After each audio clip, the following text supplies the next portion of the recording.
déploiement des militaires en Côte d'Ivoire, la situation connaît un début de dégel avec la promesse du gouvernement de satisfaire leurs revendications.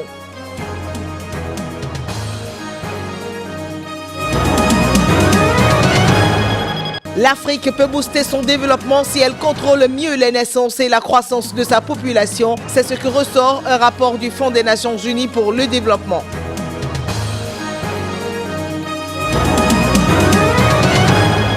À Hong Kong, policiers et manifestants pro-démocratie s'affrontaient ce matin. À la base, le démantèlement de barricades sur une décision de justice.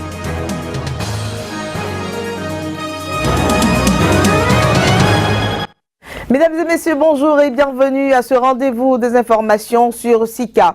En Afrique, un gain de 400 milliards d'euros par an sur 3 décennies est possible à condition de réaliser une baisse du nombre de naissances. Ceci pourrait signifier un développement économique pour l'Afrique subsaharienne, selon le Fonds des Nations Unies pour la population. Reportage. L'inquiétude est forte par rapport au sort des 7,3 millions d'adolescentes qui deviennent mères chaque année, essentiellement dans les pays en développement. Une situation préoccupante pour les Nations Unies qui l'ont ressorti dans un rapport publié à Londres. Déjà, le rapport sur la population mondiale 2013, réalisé par le Fonds des Nations Unies pour la population, faisait état de ce qu'au total, 95% de ces naissances ont lieu dans les pays en développement qui voient chaque jour 20 000 filles de moins de 18 ans mettre un enfant au monde. Toujours à travers ce rapport, on découvre que parmi les 7,3 millions de jeunes filles mineures qui deviennent mères chaque année, 2 millions ont moins de 15 ans. Le principal facteur déterminant en matière de grossesse précoce est le faible niveau d'éducation, de même que les mariages d'enfants. Dr Babatunde Osotimeyi, l'un des superviseurs du rapport, situe les responsabilités. L'Afrique, selon lui, détient la clé de son développement réel si la croissance de la population est maîtrisée. Il y a 54 pays en Afrique. Nous pensons que 40 sont prêts à décoller si les bons investissements sont faits. Et le bon investissement, c'est l'éducation, en particulier l'éducation des filles. Donc les filles doivent aller à l'école et y rester jusqu'à leur majorité pour ne pas qu'elles se marient tôt. Nous pensons que si l'Afrique fait tout cela et si elle le fait au moment opportun, cela lui permettra d'ajouter 400 milliards d'euros par an au PIB total du continent. C'est énorme, c'est beaucoup d'argent et c'est environ un tiers de ce que cela représente à présent. Et rien que cela pousserait l'Afrique dans la bonne direction.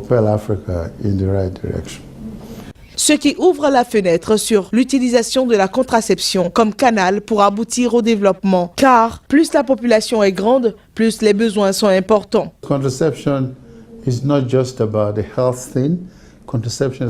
La contraception, c'est donner le pouvoir à une femme de prendre en main sa propre vie. C'est la possibilité pour une femme de déterminer quand, combien et à quel rythme elle veut avoir des enfants. Cela devrait être sa propre décision.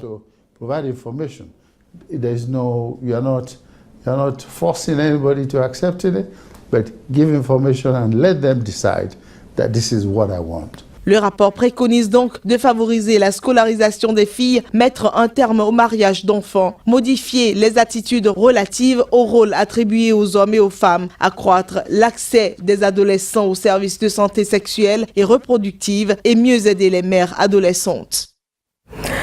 Le lieutenant-colonel Isaac Zida, toujours dans la plénitude du pouvoir d'un chef d'État, en attendant la passation de charges vendredi prochain, a dissous les conseils municipaux et régionaux burkinabés. C'était par décret.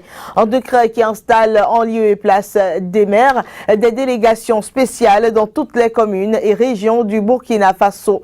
L'acte vient soulager les doléances de certains administrés, comme ceux de la mairie de Ouayi-Gouya, qui, au lendemain des émeutes du 30 octobre, ont incendié les locaux de la mairie et exigé le départ du maire. Cette mesure intervient après le limogeage de 2 grands patrons proches de François Compaoré, le frère du président déchu, et à quelques heures de la nomination du Premier ministre qui devra conduire la transition aux côtés de Michel Kafando. La charte de la transition donnant la possibilité aux militaires de briguer ce poste au même titre qu'un civil, la probabilité qu'il échu donc au lieutenant-colonel Isaac Zida n'est pas exclue. Au Nigeria, la campagne dans le cadre des élections générales de février 2015 a officiellement démarré à Lagos, fief du principal parti d'opposition. Les discussions politiques s'animent dans les marchés de la ville. On s'interroge sur l'opportunité d'un second mandat pour le président Goodluck Jonathan, au bilan très contesté. Le président Goodluck Jonathan a annoncé mardi dernier sa candidature à sa succession pour la présidentielle de février 2015 dans un contexte sécuritaire critique dans le nord-est du pays où le groupe islamiste Boko Haram étend son emprise en multipliant les tueries. Goodluck Jonathan, âgé de 56 ans, dirige le pays le plus peuplé d'Afrique depuis mai 2010, date à laquelle, alors vice-président, il avait succédé à Umaru Yar'Adua à la mort de celui-ci. Il avait ensuite remporté la présidentielle de 2011. Depuis ce lundi, la campagne pour les élections générales de février 2015 est officiellement lancée dans le pays. Les forces politiques disposent désormais de quelques semaines pour présenter leur programme à la population nigériane, mais face à la situation sécuritaire de plus en plus dégradée dans le pays, beaucoup de Nigérians s'interrogent sur l'opportunité de reconduire l'actuel président. Cela fait longtemps qu'on vote. Ça fait combien d'années? On n'a vu aucun changement. Alors, pour qui est-ce qu'on va voter? Je ne fais plus confiance aux candidats parce qu'une fois qu'ils sont élus, ils ne font que ce qu'ils veulent, pas ce que le peuple veut. Vous voyez, ils ne se battent pas pour la masse, ils se battent pour eux-mêmes, pour s'en mettre dans les poches.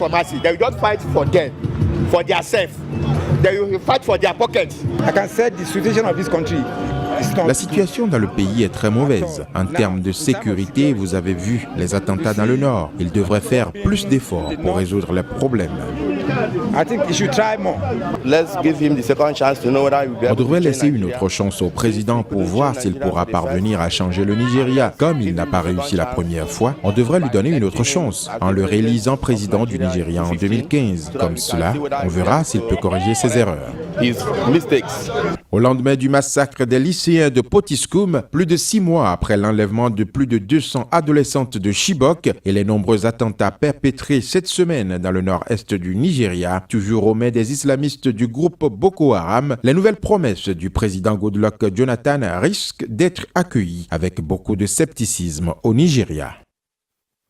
La manifestation mardi de centaines de militaires réclamant de l'avancement et de meilleurs soldes en Côte d'Ivoire présage au regard des observateurs de la fragilité persistante de l'armée ivoirienne.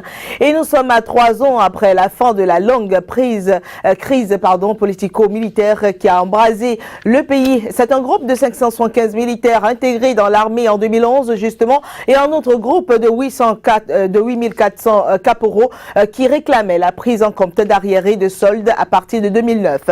De Bouaké est partie la vague de protestations et s'est étendue à Abidjan et 2 autres villes du nord ainsi que Bokongo et à Bengourou dans l'est. Le ministre de la Défense Paul Kofi a répondu en premier aux militaires mécontents annonçant une série de mesures et leur demandant de regagner leur poste. Dans la soirée, c'est le ministre de l'Intérieur qui a à son tour annoncé des mesures allant dans le sens des revendications des militaires. Des cris de joie et un concert de klaxons ont ensuite été entendus à Bouaké où plusieurs militaires démontaient dans la nuit les barricades de fortune installées dans la journée sur l'un des principaux axes de la ville. Cette vague de protestation inquiète toutefois à moins d'un an du scrutin présidentiel d'octobre 2015. Face aux attaques fréquentes du groupe islamiste Boko Haram, le gouvernement camerounais s'engage à apporter la riposte qui convient. Tout l'extrême nord du pays est désormais ceinturé par les soldats bataillons d'intervention rapide, une unité d'élite de l'armée camerounaise. Leur déploiement sur le terrain porte déjà des fruits. Un champ de bataille. C'est l'image qui reste de cette région paisible du Cameroun, contrée autrefois très prisée des touristes occidentaux. Envahie par des insurgés du groupe islamiste Boko Haram, plus personne n'ose s'y aventurer. Des soldats du bataillon d'intervention rapide sont alors déployés sur le terrain pour purger la zone. De jour comme de nuit, c'est une bataille rangée. Les rires joyeux des enfants, les vacarmes assourdissants d'antan ont tous disparu dans Chidé, faisant carrément d'elle une ville fantôme. Désormais, la seule présence humaine notable est la base militaire de l'armée camerounaise, retranchée à quelques 800 mètres de la frontière nigériane. La plupart des habitants de cette petite ville à cheval entre le Cameroun et le Nigeria ont fui il y a plusieurs semaines déjà, terrorisés par les incursions répétées des islamistes armés de Boko Haram. Nettoyer Anchidé, à en croire l'armée camerounaise, est une mission certes non impossible, mais extrêmement compliquée, d'autant que la frontière n'est pas matérialisée. Lorsqu'on entre dans une maison par une porte dans cette partie du pays, on peut banalement se retrouver de l'autre côté du Nigeria. Pour repousser la menace, l'armée camerounaise affirme qu'elle garde ferme sa position et tire à bout portant. En l'absence de droit de poursuite dans les pays voisins, elle ne mène aucune action terrestre au Nigeria. En revanche, pour se protéger en cas d'agression, des bombardements de l'autre côté de la frontière ne sont pas exclus. Des membres du groupe islamiste sont de temps à autre neutralisés. Ce mercredi, des heurts ont opposé policiers et manifestants pro-démocratie à Hong Kong, alors qu'un petit groupe de protestataires masqués tenait de faire irruption dans les locaux du Parlement. Au moins l'un d'entre eux a réussi à y pénétrer avant d'en être expulsé.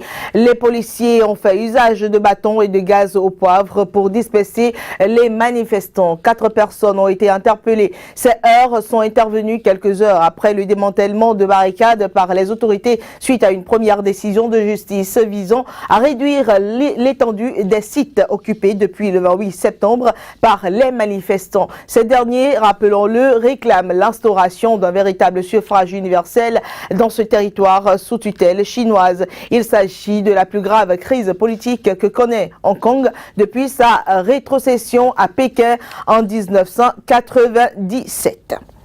Le football français a basculé mardi dans une rubrique judiciaire avec 2 affaires distinctes. La garde à vue du président du club de l'Olympique de Marseille, Vincent Labrune, sur fond de transfert et une vague d'interpellations pour des soupçons de matchs truqués en Ligue 2 la saison passée. Voici les détails. La ville de Marseille qui devait fêter le football mardi soir avec l'affiche France-Suède en amical au Vélodrome a plutôt vu son club l'Olympique de Marseille faire les gros titres loin du terrain. Le président actuel du club, Vincent Labrune, et d'anciens dirigeants Jean-Claude Dacier et Pape Diouf ont été interpellés et placés en garde à vue à Marseille et à Paris. En cause, de possibles fraudes liées à plusieurs transferts. Les enquêteurs estiment avoir suffisamment d'éléments pour passer au crible la gestion présente et passée de l'OM et des transferts présumés litigieux. Le transfert de l'attaquant vedette André-Pierre Gignac de Toulouse à Marseille en 2010 est dans le collimateur des enquêteurs. Des perquisitions ont déjà eu lieu au siège de l'Olympique de Marseille il y a quelques mois, lors desquelles des documents ont été saisis.